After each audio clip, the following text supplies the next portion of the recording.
Guys, welcome back to my YouTube channel. So आज का ये वीडियो होने वाला है वीक 2 के हाइलाइट्स, बिग बॉस ओटीटी 2 के वीक 2 के हाइलाइट्स का वीडियो।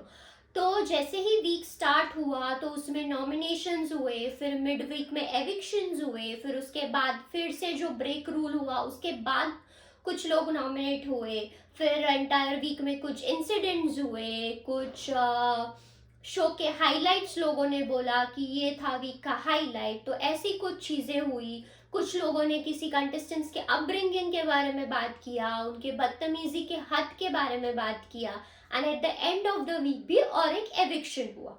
तो इन सब चीजों के बारे में आज हम लोग बात करेंगे इस वीडियो में। तो जैसे वीक शुरुआत हुई वीक की, तो जो एक नॉमिनेशन का टास्क हुआ जिसमें कि वो बजर वाला नॉमिनेशन था, तो उस नॉमिनेशन में दो लोग नॉमिनेट हुए जो कि था जिया और आलिया सिद्दीकी। तो कहीं ना कहीं it was very clear and very fair कि आलिया जी एलिमिनेट होने वाली थी, इस चीज की वजह से नहीं कि उन्होंने जो एक दो गलतियां की थी, जो चीज वो रख के भूल गई थी, जिसका उनको काफी ज्यादा ह्यूमिलिएशन मिला सभी लोगों से। मतलब वो एलिमिनेट भी जिस दिन हुई उस दिन भी उनको काफी ह्यूमिलिएट किया गया कि उन्होंने बहुत बड़ी ऐसी कोई गलती कर दी है, जबकि ठीक है, मतलब था वो गलती थी, बट उन्होंने वो जानबूझ के किया था ऐसा बिल्कुल भी नहीं था। उन्होंने ये चीज को अग्री भी किया कि हाँ मेरा मिस्टेक हुआ है, मैंने गलती से भूल गई थी। बट इसको ये तरीके से इंटरप्रेट करना या फिर ये पर्सपेक्टिव रखना कि उन्होंने जानबूझ के पूजा जी को हर्ट करने के लिए ये चीज किया, तो that was very wrong of बेबिका, जो बेबिका ने सबके सामने एक पिक्चर क्रिएट किया। तो उसके बाद वो एलिमिनेट हो गई and she was somewhere very happy कि चलो वो जा रही है, क्योंकि उनको वो एटमॉस्फियर या फिर वो कहीं ना कहीं इस शो के लिए बनी ही नहीं थी, क्योंकि वो नहीं रह पाई, वो एक्टिवली किसी भी चीज में नहीं रह पाई, इसके लिए वो एलिमिनेट हो गई शो से। फिर ये था एक मिड वीक एविक्शन, फिर उसके बाद फिर से जिया सेफ हो गई।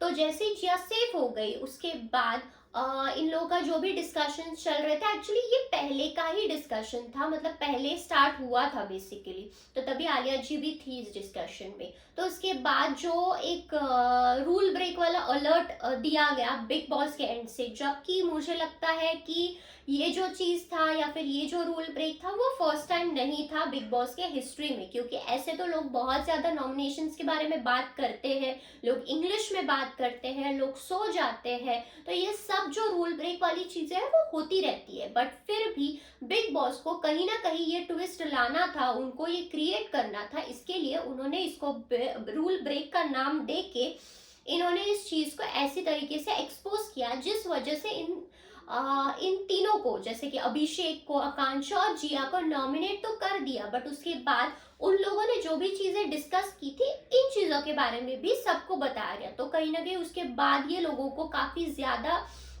बाकी सब लोगों से सुनना पड़ा, जबकि बाकी सब लोग भी सेम बातें ऑपोजिट लोगों के बारे में बात करते ही रहते हैं, और ये हमने तो 24 आवर्स लाइव में देखा ही है। तो इसके बारे में तो हम लोग ज्यादा बात ना करें कि गलती इन लोगों की थी, अभिषेक आकांक्षा की, तो ये कहीं ना कहीं फेयर ही है, क्योंकि इन लोगों का ऐसा मेजर कोई गलती मुझे नहीं लगा कि था, बट बिग बॉस को वो हाइप क्रिएट करना था, उन लोगों को नॉमिनेट करके उन्होंने वो कर दिया था।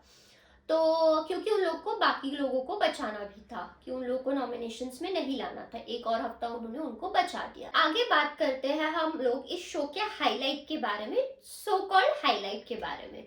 तो जिसको मेकर्स ने तो काफी बेचा, टीआरपी बढ़ाने के लिए भी बेचा गया इस हाईलाइट को, ये बताते हुए कि हॉटेस्ट लिप लॉक एवर, ये उनका थंबनेल था, ये मैं अपने मन का नहीं बता रही हूँ, इनका थंबनेल था, ठीक है। तो उन्होंने तो ऑफ कोर्स अपने थंबनेल में ये सब चीजें बोली थी कि शो का हाईलाइट ये वो सब, पब्लिसिटी भी ऐसे ही कुछ हुई थी।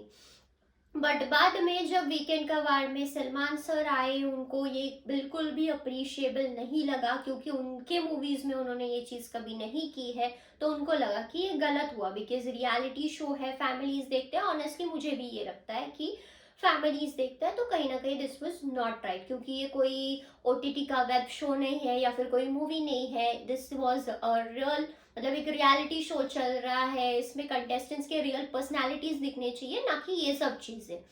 तो of course it was wrong, task देने वाला गलत था, टास्क करने वाला भी गलत था। अगर टास्क दिया नहीं जाता तो ऑफकोर्स वो किया नहीं जाता, क्योंकि वो उन पे था कि उनको करना है कि नहीं है, और टास्क देने वाले ने भी ऐसा टास्क नहीं देना चाहिए था जो कि उनको पता हो कि शायद ये टास्क हो भी सकता है, ठीक है।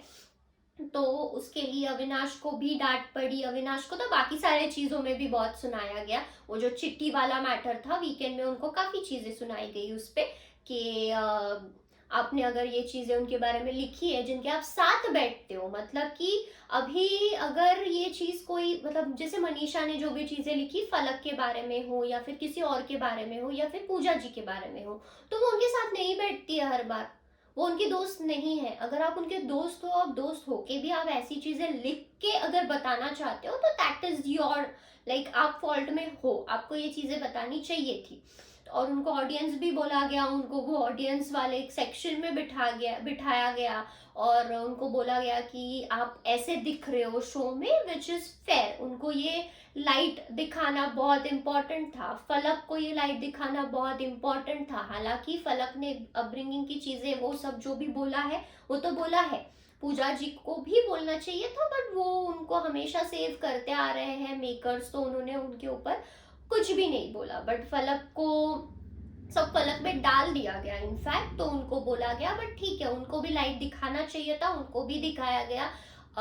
जो अभिषेक है उनकी काफी साइड ली गई, मतलब एक एक्सपेक्टेड जो वीकेंड का वार था वो हुआ कल। उसके बाद आकांक्षा का जो एलिमिनेशन हुआ काफी ज्यादा मुझे लगा कि अनफेयर था, क्योंकि I think she deserve to stay in the show. अगर मुझे लगता है कि अभिषेक एक विनर क्वालिटी है, तो उसके बाद अगर मुझे कोई लगता था कि पोटेंशियल विनर हो सकती है तो वो आकांक्षा थी। स्टार्ट ऑफ द मतलब प्रीमियर के एपिसोड से ही उनको जिस तरीके से एक स्टेप बैक रखा गया, उनको बुरी तरीके से ट्रीट करवाया गया, उनको मतलब ऑलमोस्ट वो अकेली ही थी शो में, कोई नहीं था उनके साथ स्ट्रांगली टिल द एंड कि चलो कोई एक दोस्त है उनका जो स्ट्रांगली उनके साथ है।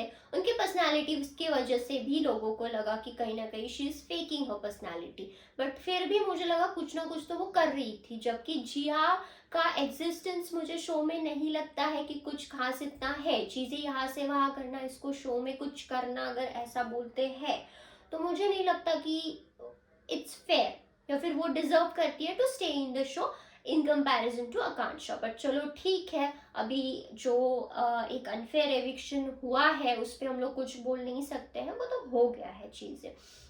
तो इस तरीके से एविक्शन हुआ। फिर जो जैड और बेबिका का इशू जो था, तो बेबिका ऑफ कोर्स वो हर बार पोक करती रहती है, इस बार भी उसने वो ही किया था, बट जैड के जेस्चर को मैं बिल्कुल भी ये नहीं कहूंगी कि जस्टिफाइड था, वो तो गलत था। उनकी गलती के लिए उनको डायरेक्टली नॉमिनेट किया गया, उन्होंने इंडिया से सॉरी बोला, उन्होंने सब विमेन से सॉरी बोला, सब चीजें उन्होंने अपना गलती एक्सेप्ट किया, फेयर इनफ। बट बेबिका जैसी जो बदतमीज लड़की है, वो पूरा हफ्ता तो वो बदतमीजी करती रहती है, वो वीकेंड के वार में भी वही कर रही थी, उसको किसी का नहीं सुनना है। मतलब जो सलमान सर ने उसको बोला ना कि एक दिन तुम मेरे साथ भी बदतमीजी करोगे, मुझे लगता है वो दिन भी दूर नहीं है, क्योंकि जिस तरीके से उसका बिहेवियर है ना, मुझे नहीं लगता कि वो लड़की सुधरने वाली है। तो ये थे कुछ हाइलाइट्स ऑफ एंटायर वीक। इसके अलावा अभी जो मैंने लास्ट में देखा कि कुछ नॉमिनेशंस हुए हैं, कुछ ऐसे नॉमिनेशंस हुए हैं जिसमें अभिषेक और पूजा जी नॉमिनेट नहीं हुए हैं, बाकी पूरा घर नॉमिनेटेड है। तो अभी शायद वो आज के एपिसोड में हमें देखने को मिल सकता है कि एग्जैक्ट क्या रीजन से किस तरीके का नॉमिनेशन हुआ है। तो उसके बाद काफी एक्साइटिंग रहेगा ये देखना कि इस बार कौन एविक्ट होगा। तो एंटायर इनफैक्ट वीक ही थोड़ा इंटरेस्टिंग होने वाला है टू सी, क्योंकि इतने सारे लोग जब नॉमिनेटेड है तो उसके बाद सबके बिहेवियर पैटर्न्स कैसे चेंज होते हैं, किसके साथ कोई कौन से रिलेशनशिप चेंज होते हैं, तो ये सब चीजें देखना काफी ही इंटरेस्टिंग होने वाला है। तो you guys stay tuned for my next updates on the episode highlights. तब तक के लिए thank you so much for watching my video. Keep sharing, subscribe my channel. Thanks again.